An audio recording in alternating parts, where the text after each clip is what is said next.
Pop the balloon. Imagine your youth pastor who is single saying he's on Tinder. He's a Christian, but he flirts.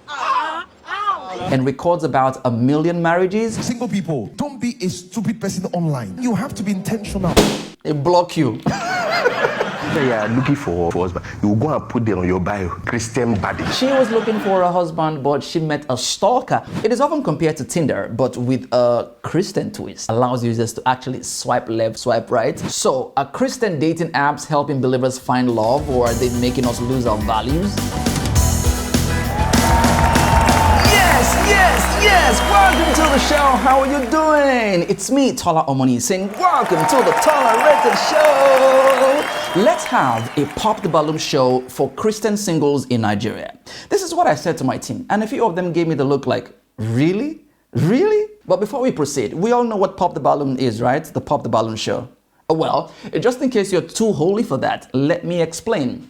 It's a dating show where a single guy or a single girl gets evaluated by a panel of other single girls and single guys. They throw questions at each other to gauge the person, and I forgot to mention, they give them a balloon at the start of the game. And if they perceive that this person is not a good potential fit for them, they pop the balloon.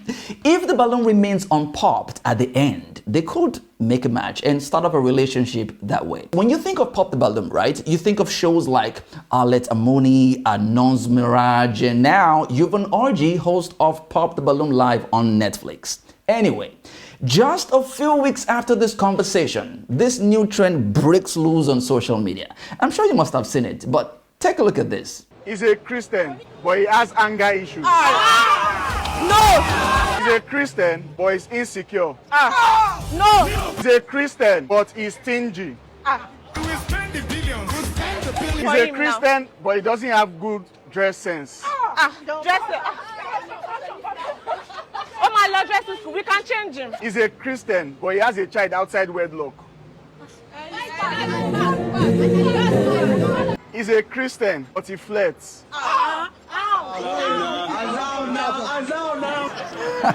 You see? And there are lots of these videos out there right now on Instagram, on TikTok. It looks like a game, but it contains the same element of elimination, just like it is with the Pop the Balloon game show. You're asking questions to evaluate the candidate in view of your values and your deal breakers. One thing I'll tell you of a fact, there is a huge dating pool out there, and it's really wide, it's really deep. The community of tech believers is leveraging technology to help singles find love in a decent and God-pleasing way. At least that's what they say. So tonight on Tolerated, let's talk about Christian dating, but specifically Christian dating apps. When you think of online dating apps, Tinder is probably the first that comes to mind, but it's far from being the first. It's like assuming Coca-Cola was the first soft drink invented or sold just because it's the most popular. Before Tinder, Hinge, Bumble, and the rest, which were launched in the 2010s, there was Match. Match was launched in 1995. Of course, it was not an app then, it was just a website. And it's been doing that ever since, matching people. But away from all these online matches, is this not what our forefathers used to do back in the day? You know, and what your aunt still does today. You know, there's always this person, this person who knows everybody in a city or in your church, or in your community. She knows every single. So she says to your mom, I think Bayo will make a good fit for Kemio, based on some assumed common grounds, right? Then your mom is like, yes, so I think you have a point. Next thing, they arrange a meeting for Bayo and Kemi, which could either turn out to be the next love story or ends as a catastrophe. Now, would we say that's what dating apps do too? A bit similar, but not exactly. Here you have to do the work yourself, relying on the data available to you. The idea for these apps is simple. Use algorithm, shared interest, and personality traits to match potential partners. Like I mentioned earlier, the dating pool is very wide. Tinder has over 75 million monthly active users worldwide. Bumble has over 50 million, Hinge over 3.8 million. And just in case you're wondering if Christian dating apps have this kind of numbers as well, check this. Harmony has over 14 million users and boasts of 69% rate and 2 million marriages. Wait, no. We can call that one a Christian dating app just because it was founded by a Christian psychologist and initially marketed itself to Christian singles. Why? Because it has now evolved to fully mainstream and even allows for same-sex matches. So scratch that.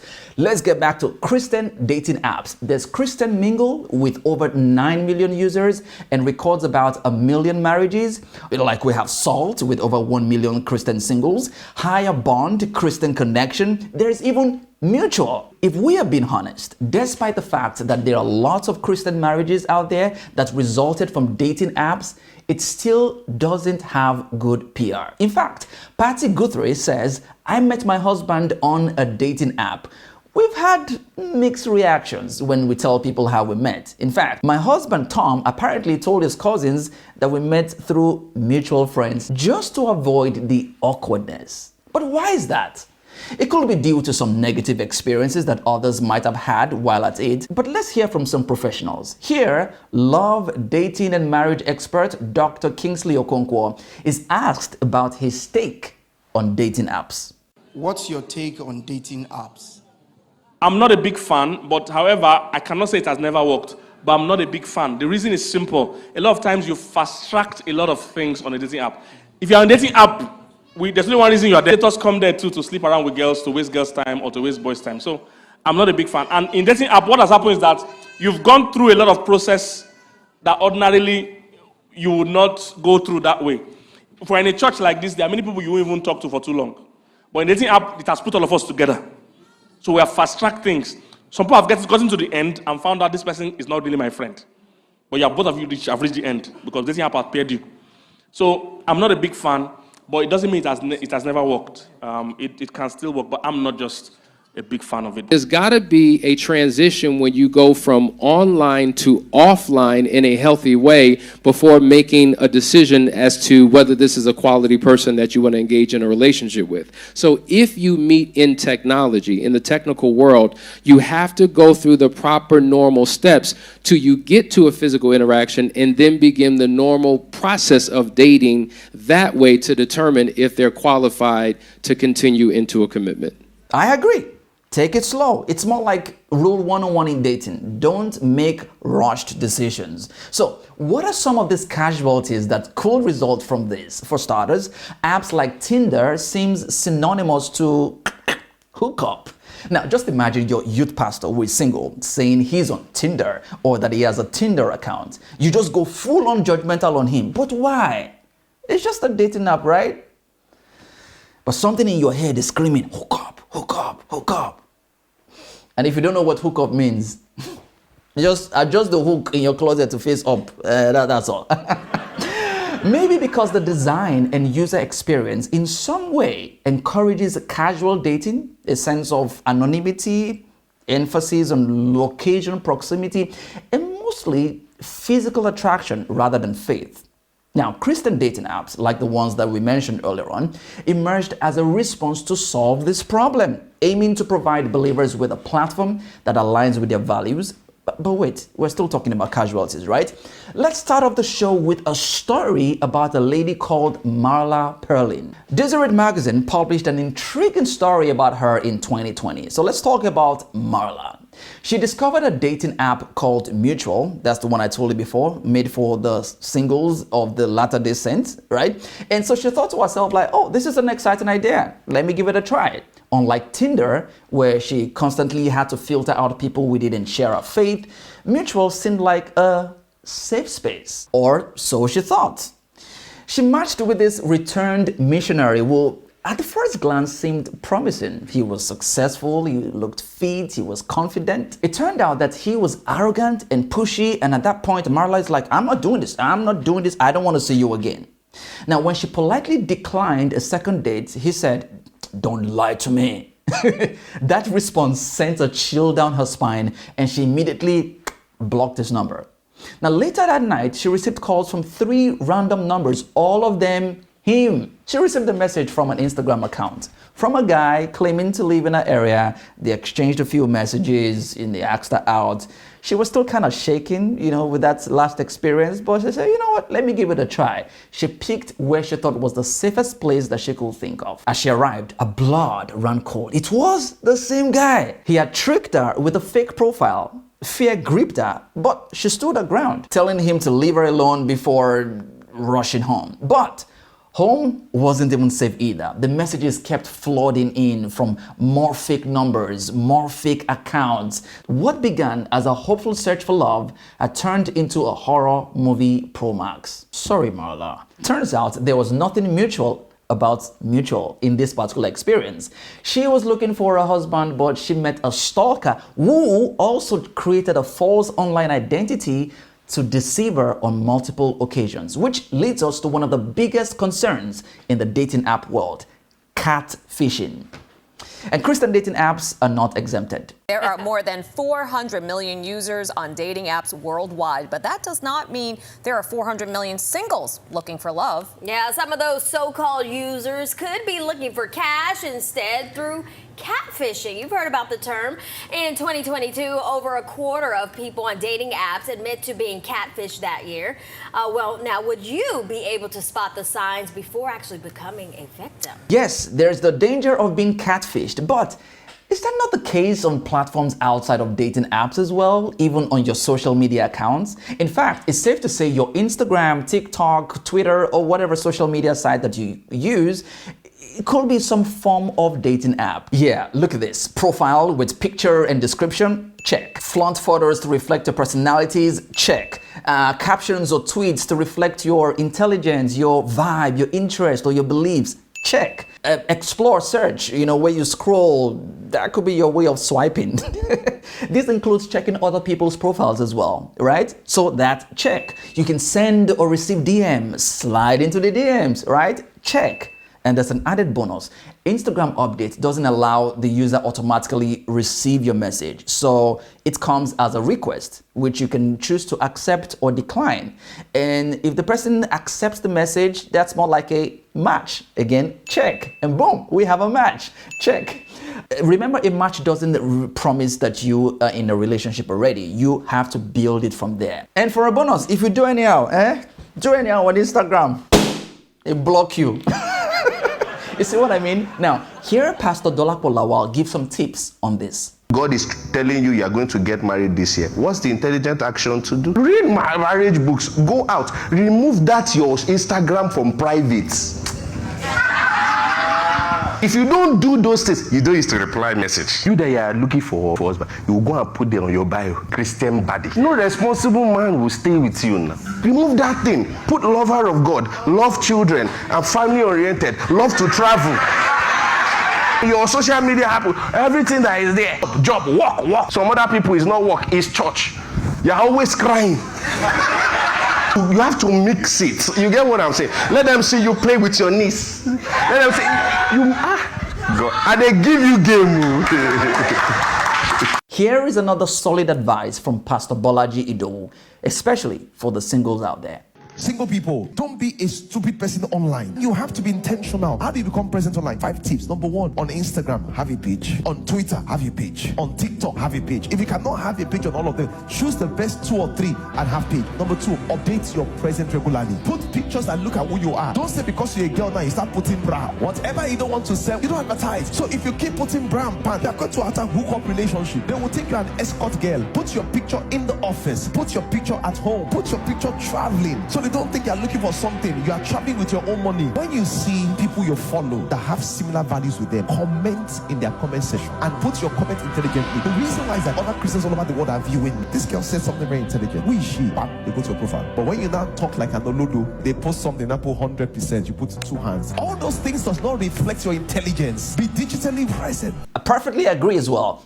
Be digitally present. Now let's go back to Christian dating apps. They are built around faith and intentionality, and they prioritize serious God-centered relationships instead of casual datings. Profiles don't just stop at cute selfies and "I love long walks on the beach." Oh no, here you are listing your denominational background, your church involvement, and even your go-to Bible verse. See? But here's a disclaimer. This does not replace your need for discernment, because the truth is anyone can actually use ChatGPT to write catchy Bible verses and phrases these days. The platform doesn't sanctify the relationship. The people using it do. Finding a partner who shares your faith can feel like searching for a true believer, at a nightclub. That is technically possible, but highly unlikely. On Christian apps, there is a shared understanding, like we all know here, that God, not just chemistry, is at the center of relationships. The conversations often start with faith rather than small talk about your favorite movies, or maybe, where will your mom sit if she visits us after we get married, Here, the algorithm pairs you with potential partners based on faith, your values, and yes, as well, how good they look on their profile picture.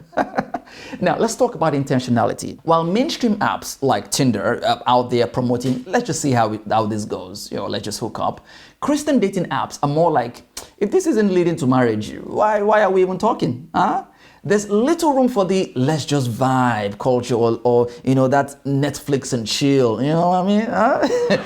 People here are serious, sometimes a little too serious. Before you even finish saying hi, someone is already asking, what has God revealed to you about this connection?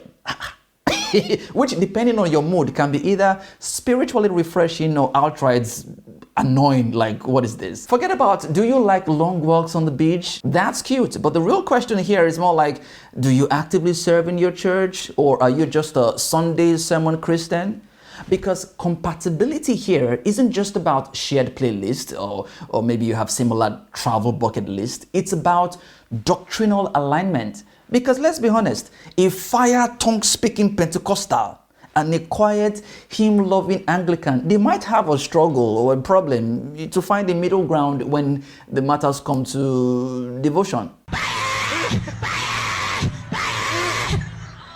These apps also have categories. It's one of the biggest names in the Christian dating, giving users the option to filter matches by denomination, Bible study habits, and even your preferred Bible translations. Because the truth is, some KJV, King James Version folks, they be doing the most. Imagine accepting a chat request and then you say, "Greetings, fair maiden. I beseech thee, suffer me to take thee out for coffee, that we may break bread and reason together."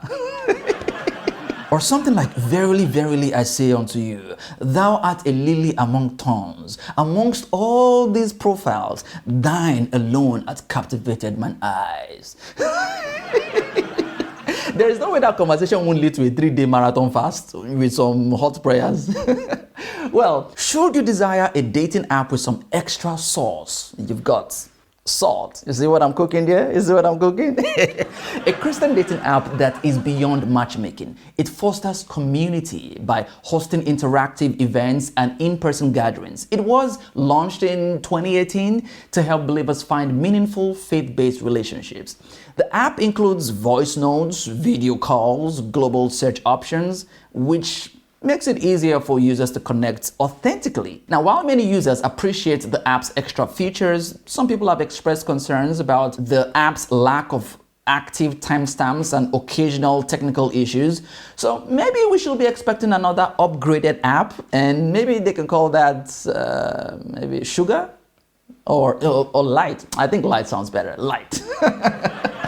Now, beyond your community or local church, which probably already has a singles fellowship, dating apps expand the pool of Christian singles. But even in the faith-based space, if we are being honest, some people do the most. You know, those guys who approach dating like it's a prophetic mission rather than just a natural process. And when you start to hear stuff like, "God told me that you are my spouse," just after the first hi, the embrace of what is coming next. I don't know about it though. Now, others seem to believe that common interests, emotional compatibility, or even like basic attraction doesn't really matter as far as we both love Jesus.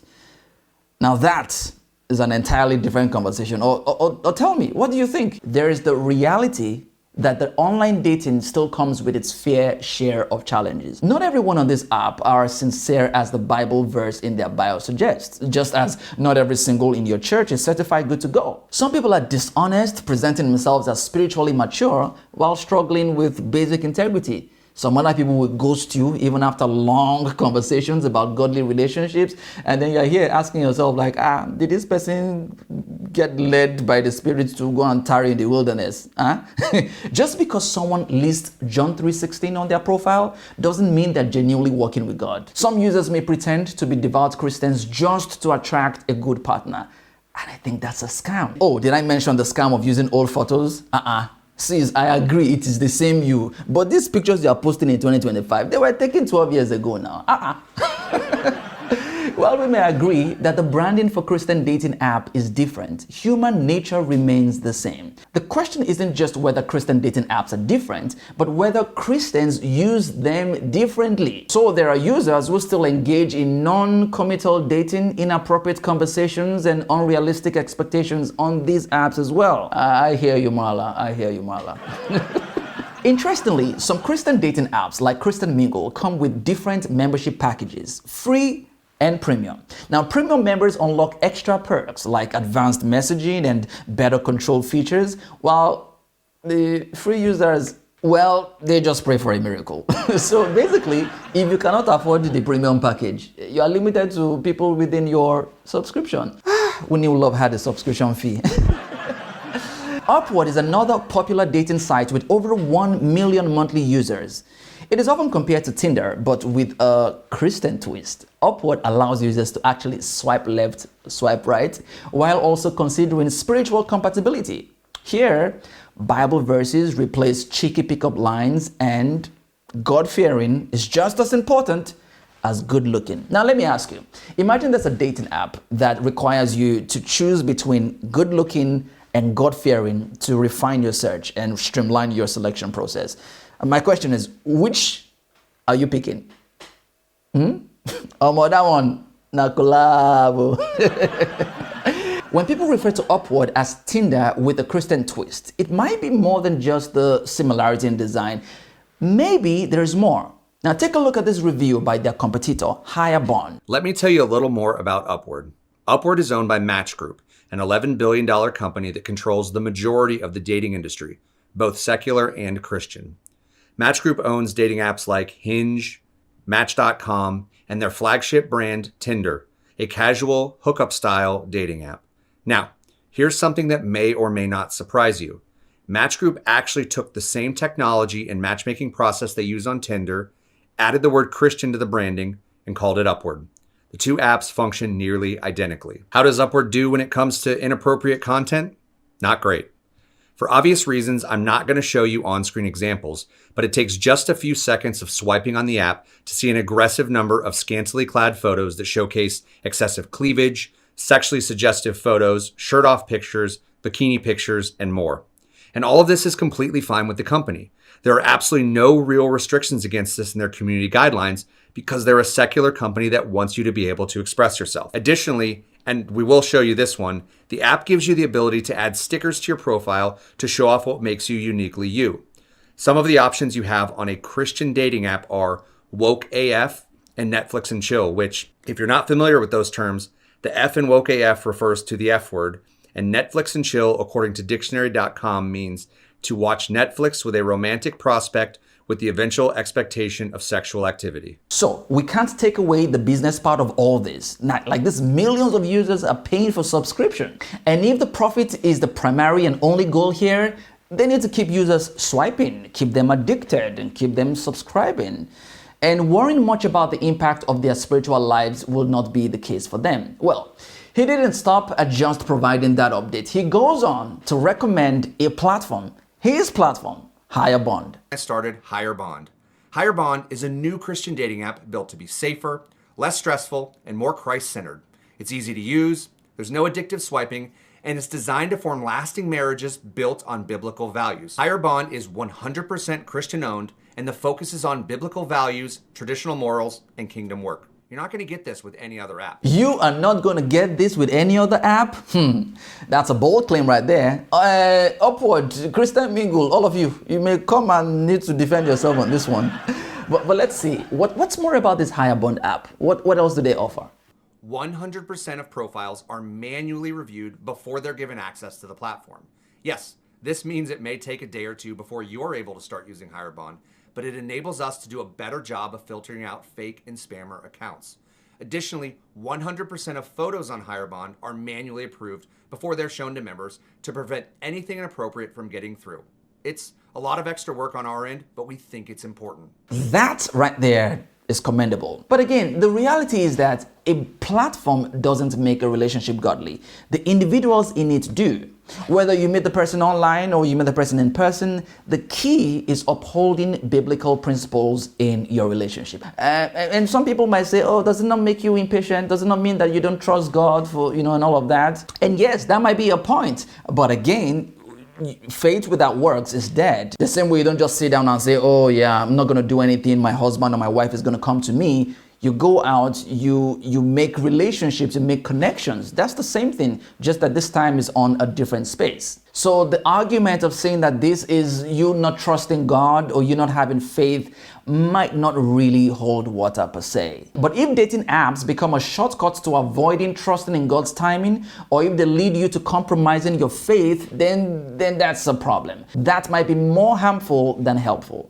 But if you use it with wisdom, with prayer and accountability, they can be useful now to find a godly partner. All right, Christian dating apps may not be perfect, but they have certainly carved out a space where faith and romance may intersect. How about we close the show on a bit more hopeful note? You remember Marla that we talked about at the start of the show? Let's balance our story up with this one from Kim. So one random day on Facebook, Kim stumbled on an ad for Christian Connection. She curiously signed up and then she started scrolling through, and there were potential matches, messages and likes poured in, but there was a problem. Most of the men were way beyond the 50-mile limit that she had set. And long distance, that was a hard no for her. Then just a day after joining, a like popped up from a man in North Carolina.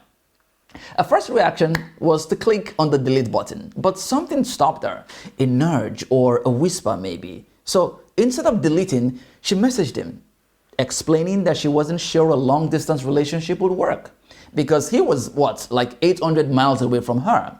But his response was simple, let's just talk if you like. That one message turned into a few days of chatting, then a request for his number, then long, deep conversations, sometimes 5 to 6 hours a day. They laughed, they shared stories, and even began reading the Bible and praying together. With each call, Kim realized that this was the man that she had been praying for. Strong in faith, kind, deeply aligned with her values. After a month of phone calls, they decided it was time for them to meet in person. He booked the flights to Florida, where Kim picked him up at the airport. All the nerves melted away. Their connection was real, even beyond the screen. Then came day 8 of his visit. He handed her a card, looked her in the eye, and asked her to marry him. Stunned but overjoyed, she caught her breath and said, yes. They were exchanging vows at a beach resort in South Carolina, and now they are happily married. Kim's story is proof that not every Christian dating app experience ends in disappointment, especially when you allow the Lord lead you. Remember, an app is an app. It's not a divine oracle. It can suggest, connect, and facilitate, but it won't whisper, this is your wife, my son. That one is between you, God, and your convictions. The Bible doesn't mention dating apps, but it does emphasize wisdom, discernment, and seeking God's guidance in relationships. So whether you meet someone online or in person, the question really is this relationship helping me grow spiritually, emotionally, purposefully? So are Christian dating apps helping believers find love, or are they making us lose our values? That depends on the user. At the core of it all, whether online or in person, the real pursuit isn't just upgrading your status from single to in a relationship or married. It's a connection that carries meaning, honors God, and doesn't leave you questioning your entire life choices at 2 a.m. So, if you find yourself scrolling through profiles hoping for a sign, just remember that the app is just a tool. You need common sense, discernment, and your strong values to journey well. So my single folks, don't say I didn't do anything for you this year. Your soulmate might be right at the other end of the app. I can't tell you who to date or who not to date. It's not in my power to. But I can give you a solid life-saving advice. You must, by all means, ask some important questions. And here is one of them. You ask, Are you subscribed to the Tolarated Show with Tola? Huh? What? No? Yeah. And that's our show for you tonight. Thank you so much for joining in. My name is TOLA Omoniyi. I will catch you on the next one. Till then, it's good night and God bless you.